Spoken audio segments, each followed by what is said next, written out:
Fast, focused, and fearless. Here's everything you need to know as you jumpstart your day. I'm Pauline Verzosa.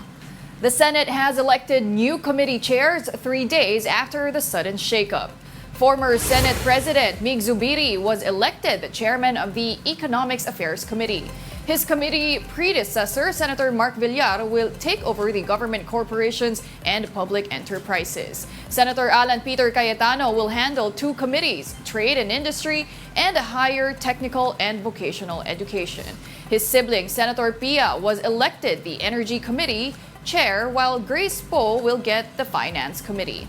The Justice and Human Rights Committee is now under Senator Sonny Angara, while Senator Nancy Binay will get the Sustainable Development Goals Committee. Senator J.V. Ejercito is back in the local government after resigning from the committee 3 days ago. Senator Joel Villanueva takes the Labor Committee, and Senator Raffy Tulfo will handle the Public Services Committee. Senator Lito Lapid will preside over the Tourism Committee, and Senator Amy Marcos will head the Urban Planning, Housing, and Resettlement Committee. Bamban Tarlac Mayor Alice Guo was grilled again at the Senate hearing yesterday about her dubious past. Senators Raffy Tulfo and Risa Ontiveros caught the discrepancies of her parents' marriage and birth certificates. Guo earlier claimed that her father, Angelito Guo, and her biological mother, Amelia Leal, never married. But documents show that the two got married twice. Guo also said her father is a Chinese citizen, but her birth certificate indicated that Angelito is a Filipino citizen. Kung siya ay Chinese, yung tatay nyo, bakit kaya ang sabi sa birth certificate mo na ang tatay mong si Angelito Guo ay Filipino? Bakit ganun? Your Honor, yung Angelito po, yan po yung Filipino name po ng tatay ko. Pero yung citizenship po yung tinatanong ko, Mayor. Why would you say he's a Chinese national with a Chinese passport, pero ang nakalagay sa birth certificate mo ay Pilipino siya? So, naiintindihan mo ba kung bakit ang gulo-gulo po ng kwentong buhay nyo? Ontiveros also questioned Guo's business ties with personalities involved in a large money laundering scheme in Singapore. Guo insisted she only found out about it on social media the other day, but Ontiveros did not buy this reason. Hindi ba dapat kung papasok kayo sa ganyang kalaking negosyo, napakalaki kumpara sa mga nauna nyo ng mga negosyo, hindi ba dapat nag-due diligence kayo? While some residents claim they have seen Mayor Alice Guo in Bamban for a long time. However, others argue that she just suddenly appeared recently. Mobile journalist Merimon Reyes has the story.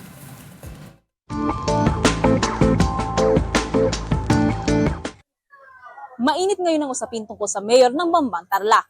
Kaya naman ang ilan sa mga tagapagsuporta niya, nagpulong-pulong kahit pa ang mga mula sa kabundukan.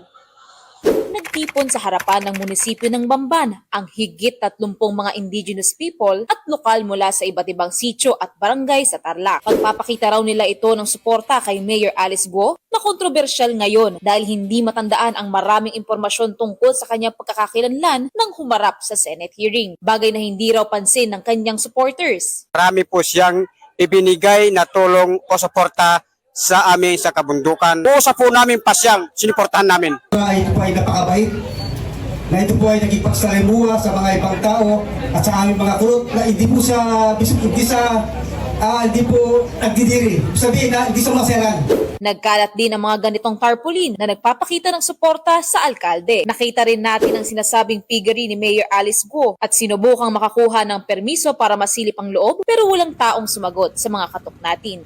Itong buong kahabaan na ito mula yung pulang gate hanggang doon sa may kaduluhan ang sinasabi nga na piggery. Ito yung sinasabi na pinagkukuhanan niya nga raw ng pondo noong siya ay tumatakbo bilang mayor ng Bamban Tarlac. Nadaanan din natin ang malaking lupain sa likod ng munisipyo. Ito ang lokasyon ng Pogo Hub na ni-raid noong Marso kung saan 165 Chinese nationals ang pinadeport. Sa paglilibot natin sa Bamban, ilang mga lokal ang nakausap natin na ibinahagi kung ano ang pagkakakilala nila kay Mayor. na nakakaintindi po siya Kapampangan pero hindi po siya makapagsalita Kapampangan talaga. Salita niya ng Tagalog, maayos. Maayos po, maganda po siya magsalita ng parang Hindi namin siya kilala talaga. Pero sa panunungkulan, napakanda naman niya yung baban. Sabi-sabi ng mga tao, baka Chinese nga daw siya Finlanta.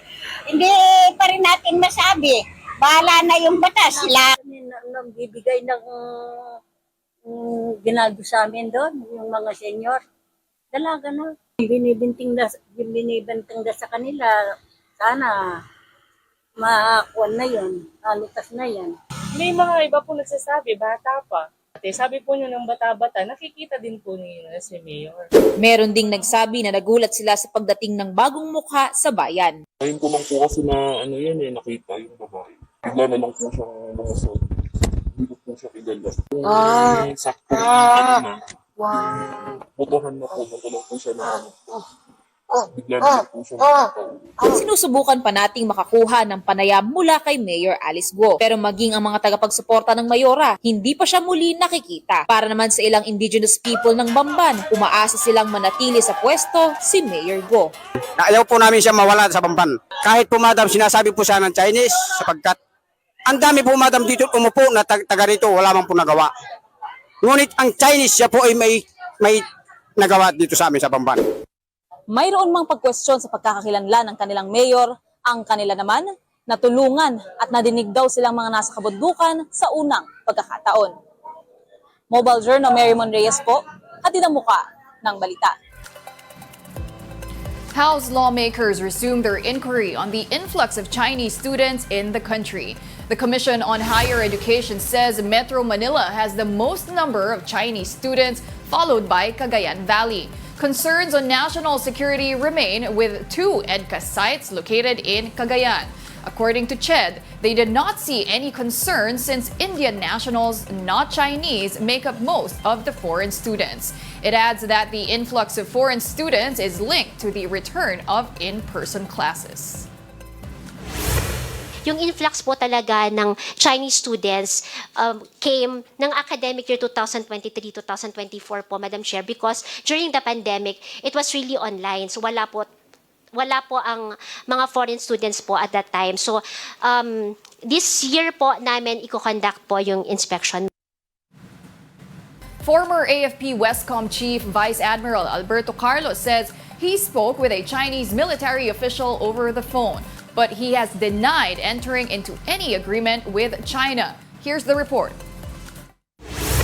I did not forge any agreement at the level and magnitude that would bind our two countries for the long term and redefine foreign policy. That's former Armed Forces Western Command Commander Vice Admiral Alberto Carlos speaking for the first time about the supposed new model agreement made with China on the West Philippine Sea. Speaking before the Senate Committees on National Defense and Security and Foreign Relations, Carlos admitted that he did speak via telephone with a certain Senior Colonel Lee, who is a Chinese military attaché.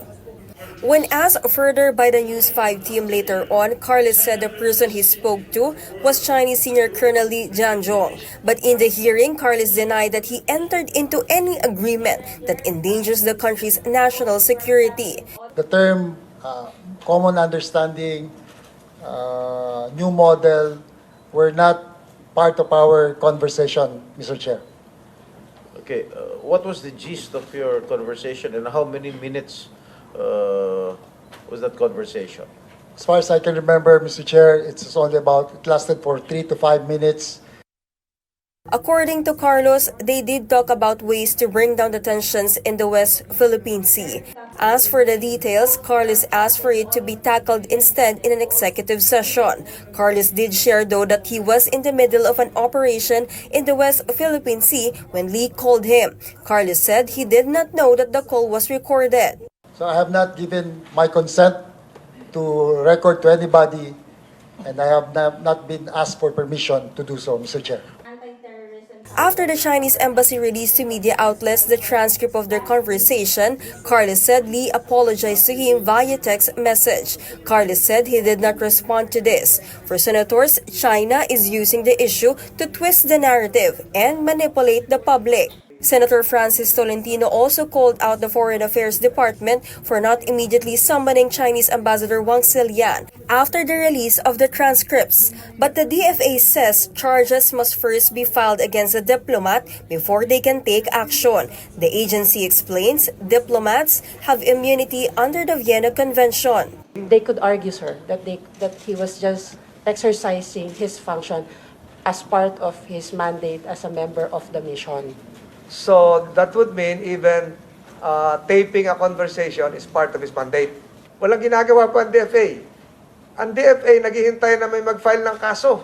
Ang DFA may poder na mag-declare ng persona non grata. Hindi ko rin alam kung ano pa yung hinihintay natin dito. To be able to file a case, the Justice Department says China first needs to waive immunity provided for the Chinese military attaché that Vice Admiral Carlos spoke with. But if this does not happen, the DOJ says he can instead be declared persona non grata. The agency says they will use Carlos' sworn statement for their investigation and as basis for filing of charges. For News 5, Camille Samonte, We Are One News.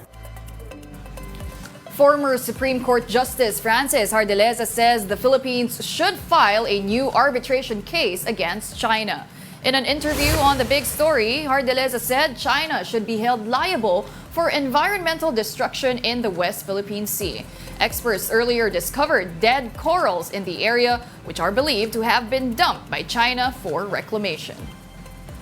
Anything is possible, but my reaction is I always keep saying, let's continue by filing a Part 2 case to the big arbitral win that we had in 2016. We should file the new case, arbitral case, the same UNCLOS tribunal for damages caused to the environment. Because the big win we had in 2016 already said that China as a country is responsible for the environmental degradation. Hardileza adds that President Bongbong Marcos should decide on the matter immediately to secure time for the legal process. The president has to make a decision very soon. Why? Because there's going to be midterm elections. If we don't seize the moment, people will forget these issues. Or, what I'm afraid of, now we have had a presidential election. I don't know how much Chinese money was spread around.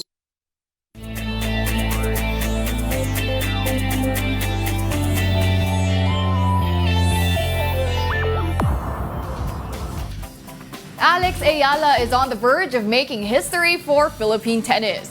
Trailing by a set in 2-4 in the decider, Ayala fought back to win against world number 137 Taylor Preston in the French Open Women's Singles Qualifier 4-6, 6-4, 7-5. She now needs to beat Argentina's Julia Riera to become the first Filipina to make a Grand Slam main draw. Ayala's potential Grand Slam appearance would mark a significant milestone for Philippine tennis. And Alas Pilipinas, our national volleyball team, is set to face the Volleyroos of Australia later today. Alas Pilipinas head coach Jorge De Brito did his homework to scout Australia in their opening game against Chinese Taipei last night, where Australia won in 4 sets. De Brito pointed out Australia's advantage in height, but he believes Alas Pilipinas could counter that with their speed and, of course, the home crowd. Alas Pilipinas' first serve is at 7 p.m. Watch the games live on One Sports and Pilipinas Live app. First of all, we are playing at home. We can play faster than them, and we have a good lineup. So the guys are really committed to play hard. I don't think that it will be easy for them. And those are the top stories of the hour. Join us later at 9 a.m. as we continue to monitor the day's biggest stories. I'm Pauline Verzosa. We are One News.